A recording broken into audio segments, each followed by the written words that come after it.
চট্টগ্রামে সয়াবিন তেল নিয়ে তেলেসমাতি থামছেই না। ভোক্তা অধিকার সংরক্ষণ অধিদপ্তরের অভিযানে একের পর এক ধরা পড়ছে কারসাজি। বিক্রি না করে গোপনে গুদামে মজুত করা ৮,১৭৪ লিটার তেলের সন্ধান মিলেছে আজও। ওই ব্যবসায়ীকে ৫০,০০০ টাকা জরিমানা ও অন্যদের সতর্ক করা হয়।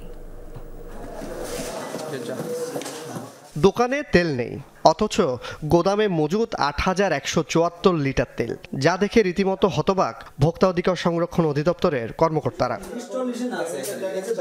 দুপুরে চট্টগ্রামের রিয়াজউদ্দিন বাজারের চৌধুরী স্টোরে আকস্মিক অভিযানে ধরা পড়ে এই চিত্র। যদিও এই পরিবেশকের দাবি ভিন্ন।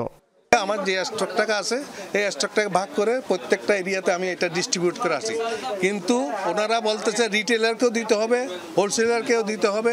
এটা কিন্তু আমাদেরকে বাংলাদেশ রেডিওলে বলে নাই। অবৈধ মজুত ও গ্রাহক পর্যায়ে বিক্রিতে অস্বীকৃতির প্রমাণ পাওয়ায় প্রতিষ্ঠানটিকে জরিমানা করা হয় ৫০,০০০ টাকা। উনি পর্যাপ্ত তেল বিক্রি করছেন না। উনি যতটুকু ওনার সুবিধা মতো ওনার যতটুকু বিক্রি ততটুকু বাদবাকি তেল উনি কিন্তু গোডাউন করে রেখেছেন। এখানে ৮,০০০ লিটার তেল যদি বাজারে উনি যথাযথভাবে বিক্রি করেন তাহলে তেলের ক্রাইসিস আরও কমে আসবে বলে আমরা বিশ্বাস করি।